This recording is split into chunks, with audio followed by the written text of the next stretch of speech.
To start things off, to kind of introduce yourself to our audience, could you tell us a bit about your work at Food and Water Watch and, in particular, the Public Water for All campaign? Sure. So I'm Mary Grant, the Public Water for All campaign director at Food and Water Watch.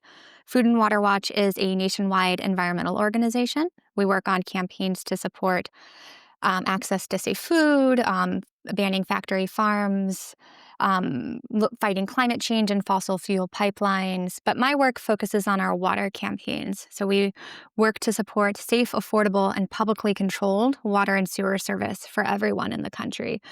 So we work at the federal level, the state level, and the local level on campaigns to support safe and affordable and publicly controlled water. Excellent. Thank you so much. And the focus of today's episode is about this idea that water is on the ballot during local elections. Can you tell us what that phrasing means to you? Sure. When I first saw water on the ballot, I was thinking about water up and down the ballot too.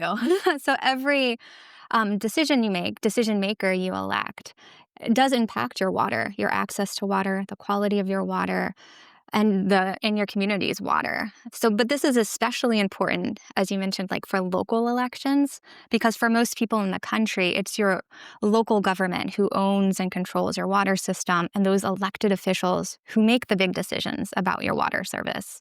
So when you're thinking about water on the ballot, you're thinking about sometimes there's directly water on the ballot, like ballot measures and issues, initiatives that you get to vote on. But sometimes it's just those elected officials make those big decisions about your access to water.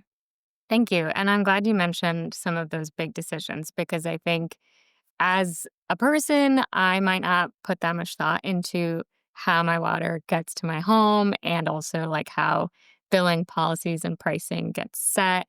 And I think I like the easiest way of thinking about it is just that there must be like one water department and they make all this decisions about water. But I know that it's a bit more complex than that. So can you kind of spell out for us what water governance is and kind of the various ways in which it's structured in different jurisdictions? Absolutely. So, water governance is the decision making structures for your water system, your sewer system, your stormwater system. We often use water to refer to all three. So it's these utility systems that treat and deliver water to your homes, distribute water to your homes, the systems, the actual built infrastructure that collects and treats the wastewater from your homes, that builds out the systems to prevent stormwater flooding in your communities. So everyone receives water service. You expect when you turn on the tap that you have safe water. When you flush a toilet, that it works, that it goes to a treatment plant. So people don't often think about the decision-making structures and how that's set up. And there's multiple layers of decision-making. At the very high level, you have the federal government who sets the big laws, the Safe Drinking Water Act, the Clean Water Act. But mostly this is related to permitting drinking water quality. And then you have states that implement that usually implement those federal laws as well as state laws. But again, mostly about water quality. The decisions around billing and finances of your utility, the customer service, that's often your local government if it's controlled by your local government. It's your local government officials, your public works director, or your water department director making those big decisions about the way most people interact with their water system. You have a bill, you have a complaint, you have an outage, you have a problem, flooding, a sewage line backup. The front line of the decision makers for those like immediate needs are gonna be your local government. And so, as I mentioned before, for most people, it's like 85% of people who are on a water system that's not a household well are going to be receiving water service from their local government. But there's also private systems out there. And if your system is privately owned, it's an investor-owned utility, there's another state agency in place in most states called the Public Utility Commission or state regulators who try to act as an intermediary to fill some of the gaps from that loss of local government control. So in some places, you might have a Public Utility Commission too as a form of governance over the water system. But ultimately, the big decisions will be made by that water corporations. So again, the specifics vary by community. It could be your city council.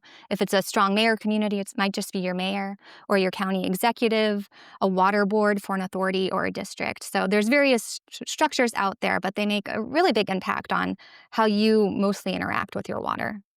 Amazing. Thank you. That was such a helpful overview of some of the types of decisions that local elected officials are making that shape our water. And I want to drill down into kind of tangible examples of how this operates on a kind of individual level basis. So, first, thinking about water infrastructure and, in particular, things like lead service line replacement. What kind of authority and decision making do local elected officials have over kind of upkeep and upgrades of water infrastructure? Yeah, so it's going to be those officials who make those big decisions about upkeep of the water system and infrastructure and how and when to replace service lines. There are federal standards. Some states have even stronger standards for lead service line replacement, but the actual rollout of how they finance those lead service line replacements and how they prioritize lead service line replacements, which community gets their lead pipes replaced first, will be made by that local government official, typically, if it's a locally owned system. So it's about project prioritization as well as a lot of those big financial decisions. How are you going to pay for it?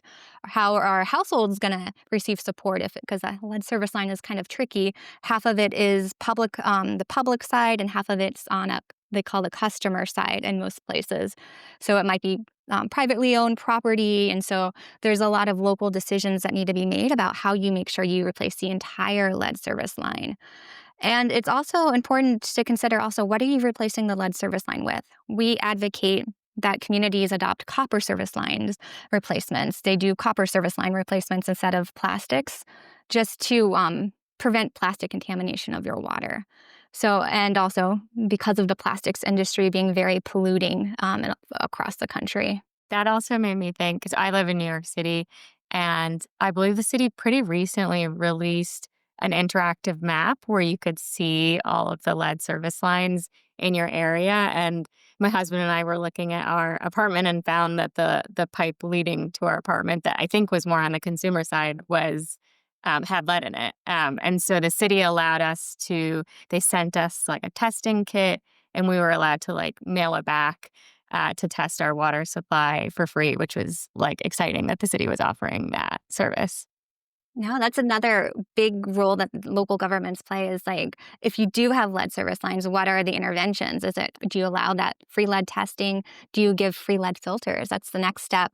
And then are you prioritizing lead service line replacement for the full line? So, I mean, ultimately, we want all those lead service lines out. And in the interim, we think that the city should also be providing free lead filters if you have lead in your water. I want to kind of shift down to our other category of kind of decision making points that a local government might implement, specifically related to billing and kind of policies around pricing. And I'm also thinking about policies around like whether shutoffs are banned or whether liens can be placed. So, what is the role of different local officials in setting those types of policies and also setting prices?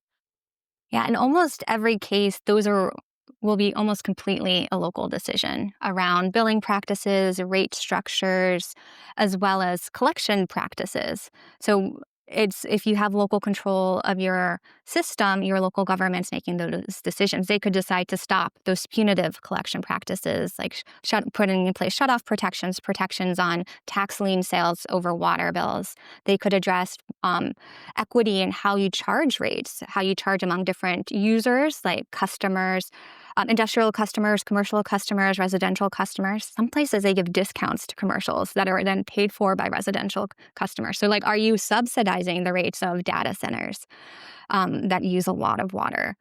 So, those are some of the equity considerations. Also, how you charge within jurisdictions. Sometimes under state law, some communities are forced to subsidize expansions into county areas. So there can be big equitable questions about how services are charged even within one jurisdiction as it crosses neighborhood boundaries. And then it's also about the accountability and transparent processes you have in place for customer service, for those billing issues, as well as for disputes. Like what's the dispute resolution in place? That's almost always going to be at the local level, resolving those billing issues. And could you tell us about some examples, whether they've been implemented in certain jurisdictions or have just been proposed, but examples of water policies and water billing practices that improve equity in terms of access to clean and affordable water? Yeah, absolutely. So we think that punitive collection practices should be stopped. So, what I mean by punitive is like you're punishing people for being poor and unable to afford their water bill. That's not the right way to address water affordability issues, is to just use these kind of violent collection practices like shutting off water service to households or selling homes over unaffordable water bills. People have lost their home over like a $400 water bill. It's outrageous, but it's just awful. So these practices we think should be stopped outright. And there are places that are moving to stop them. Chicago has a water shutoff ban in place. So does Baltimore. They don't do water shutoffs. There's efforts in Michigan to set up protections for vulnerable populations. Other jurisdictions have looked toward exploring those protections for vulnerable populations for water shutoffs, as well as moving to prohibit like tax lien sales. Los Angeles no longer does tax lien sales. In Maryland, Baltimore no longer has tax lien sales where you can lose your home over an unpaid water bill. And then I think that should be the first point of intervention, is to protect people immediately. And then I think the next step needs to be around building out a real affordability solution, real equity within how you charge for water service. The model that we advocate is based on the Philadelphia model, or a percentage of income payment plan model called a PIP in the electricity world. We just think that you need to meet people where they're at, based on their income, instead of trying to give everyone the same discount. It just doesn't work for everyone. So to really address water affordability, you need to meet people where they're at and charge rates based on the level income and what people can actually genuinely afford to pay, as well as addressing past due amounts, so debt relief for households. So it has to be coupled together. For an affordability program to work, it really does need that debt relief component as well. And then another big bucket that needs to happen is around accountability and transparency in those decision-making processes and bill disputes. So we think that a customer advocate's office at the local level is really important. How you structure a customer advocate's office can vary by jurisdiction, but having an official, like whose job it is to represent you before the utility, regardless of if it's public, private. It's a really important role, that because it can be hard to navigate a lot of the bureaucratic proceedings or the intricacies of like how utilities charge and who to go to get what issue resolved within municipal government or a private company. And speaking of the kind of bureaucracy and structure of municipal government, I think so far we've kind of been talking about local government as an entity in and of itself and the roles of maybe the mayor or the city council. And of course, this might vary jurisdiction to jurisdiction, but in general, could you tell us about what the role of a municipal water board is and kind of how it interfaces with like the local water department or sanitation department, the mayor, and the city council? Yeah, that's a very good question. So often water boards are established for regional systems. They can be authorities or districts, but also a lot of municipalities. I think New York City is one that established its own water board too. So it's kind of like a body, because the water issues are, so I think their thinking is that water issues are so broad and encompassing that you need a dedicated body to address those water issues, to set water, to look at customer billing practices, financing, project approvals for the water system. So it's a dedicated board. Sometimes officials on water boards can be elected, especially for water districts, but often they're appointed by mayors and county executives of the participating jurisdictions. So it's kind of supposed to substitute for that municipal council oversight for those big decisions. But well, there are still public officials, because they're often appointed and not elected, it can remove some of that ballot box accountability over the officials making those big decisions. So that's just a place of caution when communities look at establishing a dedicated water board, to make sure that those officials on the board are still accountable to the community that they're supposed to be serving. And I know I mentioned bureaucracy. And there can be bureaucracy within local government. It's usually like who's doing what and the silos within municipal government. But often when people establish water boards, they point to it as a way to remove bureaucracy and decision making. But I feel like what they're actually talking about is that that's not bureaucracy. It's just our actual democratic processes at work, like public input, hearings, comments, public pressure, and needing that ballot box accountability. So I just want to caution that there are definitely silos within government, but when we're talking about water boards, you really want to make sure that you're preserving that public comment, public input, and public pressure points within those big decision-making processes. Thank you for that flag.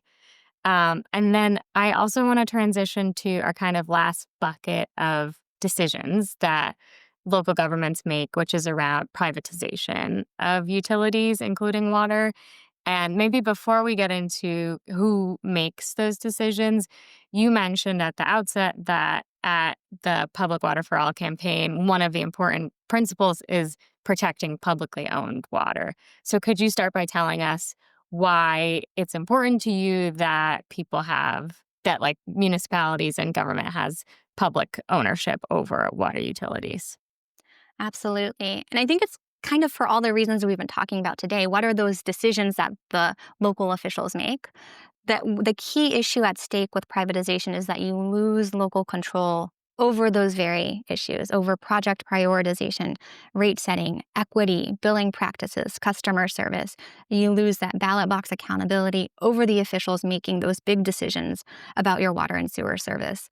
And so, what does that mean for people on the ground? We hear a lot from people who have experienced water privatization after it happens because their rates go up dramatically. Particularly, we're in touch with a lot of seniors across the country who've had their water or their sewer system sold, and their bills, they double, in some cases tripled after privatization. So for communities that already have affordability crises, which are many communities across the country, when you privatize, it's not a solution for affordability crisis. It'll just dig the hole deeper. It'll exacerbate the very issue at hand. So sometimes local governments think they'll wash their hands of having to make infrastructure improvements and address the billing crisis or affordability crisis, but they're actually making it worse when you privatize. And then they're also sacrificing that local control, not just for themselves and the community now, but for generations. Privatization can be really hard to undo. If it's a contract, there might be clauses that prevent you from exiting for convenience. You might have to pay back the company a large sum of money. But in many cases, what we're seeing are actual outright sales. And these companies, once you sell your water system to you, they will not sell it back. They will fight tooth and nail and they won't sell it back. So municipalization of a system that's been privatized is very rare. There are efforts to buy private systems across the country, but it takes like a decade in court, fighting over the right to buy under eminent domain laws, and then getting voter approval for financing. It can take a very long time to buy a system once it's privatized. So it's a huge decision, and who decides really does matter. Yeah, can you tell us about kind of which bodies or which elected officials make that decision about privatization? It varies locality by locality, state by state. So in some cases, it just might be the municipal council votes to sell by ordinance. Sometimes a mayor can do it unilaterally to sell. And in a handful of states, voters actually have a right to approve any sale of their water or sewer system. Unfortunately, that right to referendum is under attack by the private water industry right now. One case that we're seeing a lot of privatizations in is New Jersey. So New Jersey passed a law called the Water Infrastructure Protection Act. It's a bit of a misnomer, but it has various pieces to it. But one big component is that it allows the sale of a water or sewer system to a private company without voter approval. So Chris Christie, former governor, signed that into law a while ago. And so it creates the system for corporations to bypass voter approval. It gets rid of like a century-old law that gave voters an automatic right to voter approval of the sale of their water or sewer system if they apply for this WIPA process. So I mentioned this because right now we're seeing like half a dozen sales of water or sewer systems where communities are exploring using this very process right now in New Jersey. It's a big issue for some jurisdictions, and especially states like New Jersey, Pennsylvania, where voters don't have the right to decide the future of their water system. They don't have that automatic right to a referendum. But some communities have actually responded to threats of privatization by organizing to get that right or to outright ban water privatization. A good example is Tallamanessing, Pennsylvania. They changed their whole city charter. It became an actual charter, a first-class city, in order to have to put into their charter the right to prohibit privatization of their system. So they rewrote their entire city government and town government in order to prevent the privatization of their sewer system. We're also seeing most recently Pittsburgh, Pennsylvania, where voters just in May voted to ban privatization through a charter amendment on the ballot. So again, water on the ballot. Some communities, it's directly on the ballot.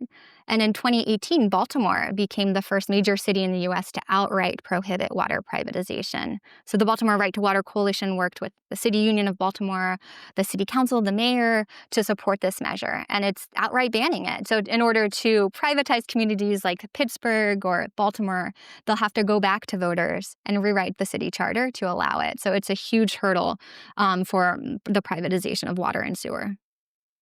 Amazing. Thank you. Yeah, I love that you brought in examples of situations in which water is very literally on the ballot as a referendum. And I'm glad you raised the telemedicine example because I think it's such a strong example of community residents organizing to protect their assets in this way and their public utility. You kind of touched on my next question already, where in this episode, we're kind of spotlighting Baltimore as one city where water has been on the ballot in many different forms, and the city has enacted different protections to kind of improve water justice and equity. And so you've touched on a few examples already, but are there any other examples from Baltimore in particular as like either cases of water elected officials making maybe like harmful decisions about water equity or the city enacting equitable policies and programs? Sure. Well, I guess I can like summarize kind of the three big policy pieces that we see for Baltimore as like the water justice vision or the water justice framework for Baltimore. One is that privatization ban that I just mentioned, that voters approved to amend the city charter to declare the water and sewer systems to be inalienable assets of the city.